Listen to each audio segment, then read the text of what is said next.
Горовокин жіберіп, ол самый сильный голд ол не 32-де, 31-32-де болды, правильно?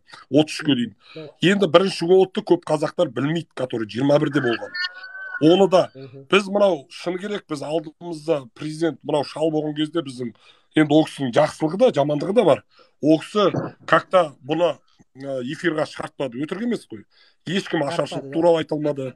Ешкім ашаршылық туралы айта алмады. Ешкім, например, желтоқсанды әлі айта алмай келе жатырмыз, которыйна Россиядан солдаттар келіп, ана сапковый етікпен, ана күрекпен келіп, біздің қанша ағаларымызды, мен қанша жігіттер сол кездестірдім, который жаңа 86 недавно болған жағдай ғой, сол кезде студент болған ағаларымыз бар. Солардың өз ауыздарынан естідім не болғанын, қалай оларды алып шығып шлангымен су құйып үстерінен. Енді мен бұл жерде бар ғой, бір-ақ нәрсеге жыным келетін жігіттер, бір-ақ нәрсеге қаным қараятыны, біздің өзіміздің арамыздағы мына